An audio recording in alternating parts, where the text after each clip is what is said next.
Patients. It's Tuesday evening, about 8 o'clock, first time in the night, of course.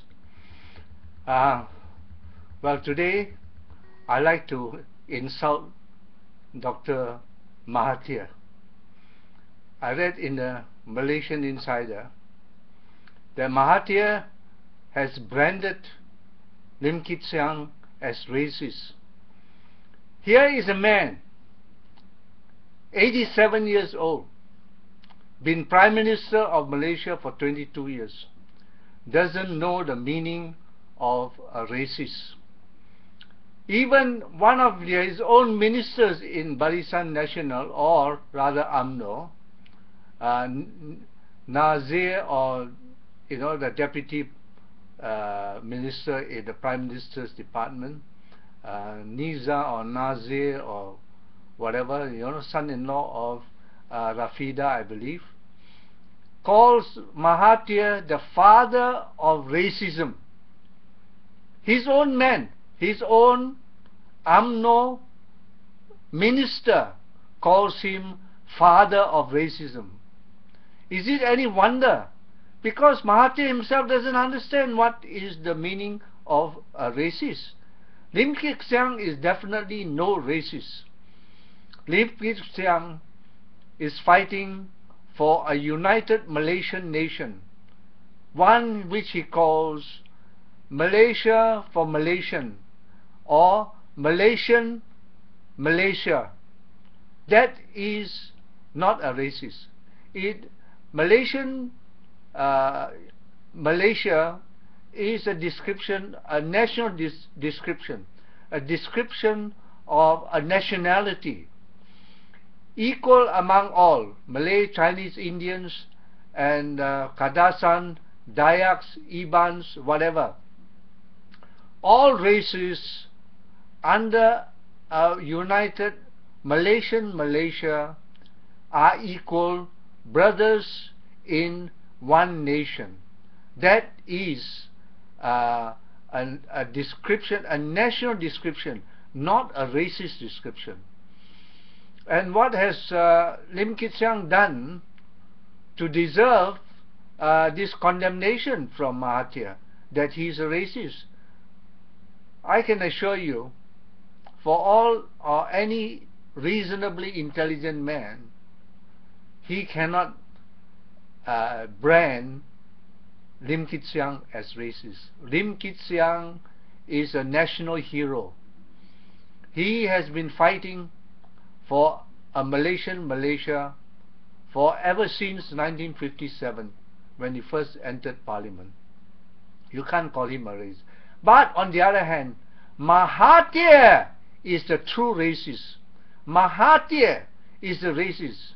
I believe Mahathir suffered some trauma in his childhood years. I believe some Chinese girl may have jilted him. I mean, who doesn't want to marry a Chinese girl?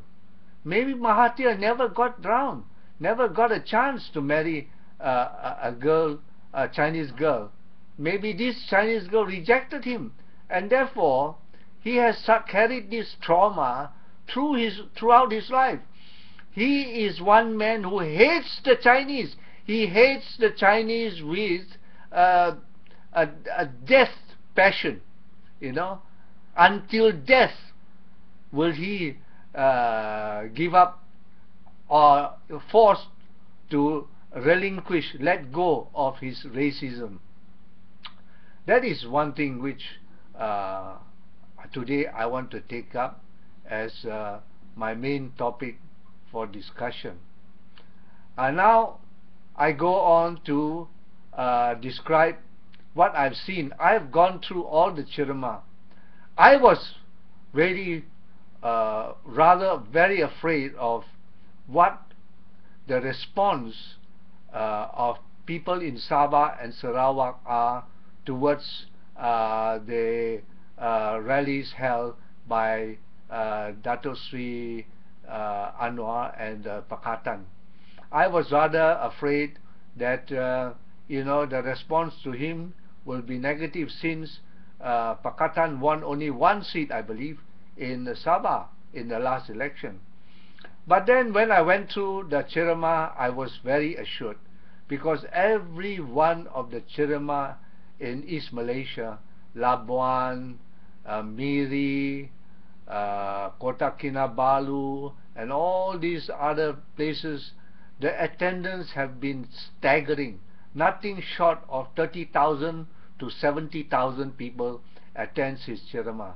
So in that sense, I believe the worry about Sabah not contributing sufficiently to the victory of Pakatan is something which I believe is nothing to worry about.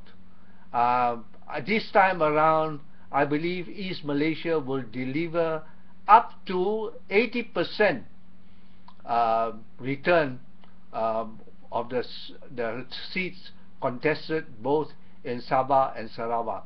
I call upon you people in Sabah and Sarawak to listen to Dato Sri Anwar, because he is your salvation. You can never get any compromise, any retreat from the gobbling up of all the interests of Sabahan and Sarawakians by UMNO. You are 80% of Sabah and Sarawak, and the Malays make up for about 20% or even less. And this, I must assure you, there is no such thing as a country called Malaysia. There is no country that is called Malaysia by law or otherwise.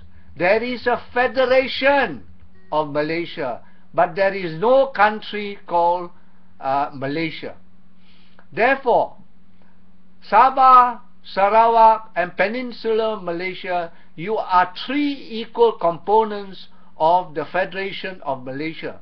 But that being said, the revenue from Sabah and Sarawak, from oil and from other natural resources and produce, make up for 60% of the gross national product of the Federation of Malaysia, which means Peninsular Malaysia has only 30 to 40% of this huge amount of money that is brought in by Sabah and Sarawak.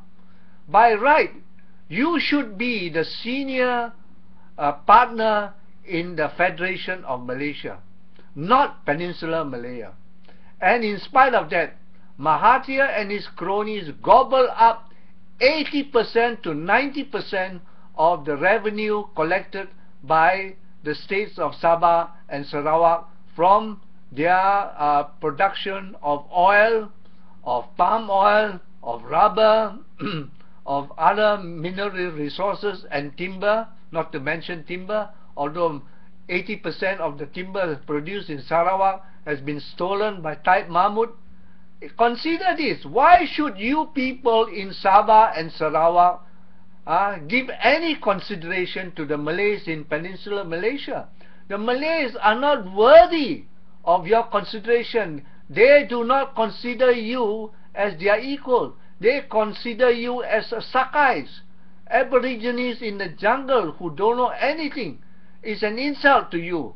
For this time around, you must negotiate from the position of strength.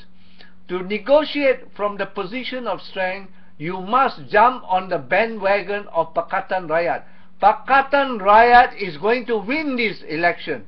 PakatanRakyat is riding high. How many ceramahs held by Barisan Nasional or UMNO for that matter? Hardly one or two or three, and they are so uninspiring. The speeches by Najib, he may as well not say anything because he was uninspiring and he has no ideas for you to find excitement in. And therefore I say to you, both peoples in Sabah and Sarawak, vote out Barisan Nasional, vote out, vote in Pakatan and vote out. How do you vote out, Barisan Nasional? Don't cast any votes for any of the candidates put up by Barisan Nasional. Do not cast any vote at all, not even one vote. Cast all your vote for PakatanRakyat, so that PakatanRakyat will have a commanding majority from both Sabah and Sarawak. You can therefore, with the new government and with you people in Sabah and Sarawak in this PakatanRakyat coalition, you will be put in a position to renegotiate the Federation of Malaysia agreement to bring it back to the original condition that it was in, because Mahathir has amended over 1,000 amendments to the Constitution of Malaysia. What kind of constitution is that? It's hardly any constitution at all. So by voting in PakatanRakyat, you will be able to reshape again the Constitution of Malaysia to bring it back to its original state. And when you bring this constitution back to the original position, then people in Sabah and Sarawak, you are autonomous. You are independent of the other parts of Malaysia, but only, as I said earlier in my clip, in my earlier post, 20% of the sovereignty of Sabah and Sarawak goes to the Federation of Malaysia to be exercised by the federal government.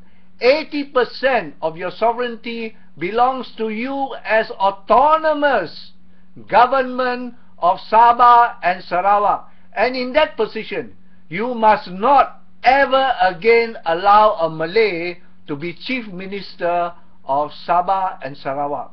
Who was Tun Mustafa? He ate up all the timber in Sabah for himself. Who was Taib Mahmud?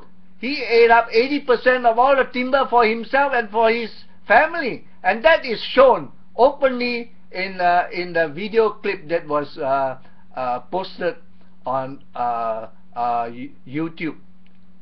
And was there any action to prosecute him? Nothing at all. Nothing at all. Nothing at all. You must vote for Pakatan so that you can again lift your head high and say, we are independent Sabah and Sarawakians.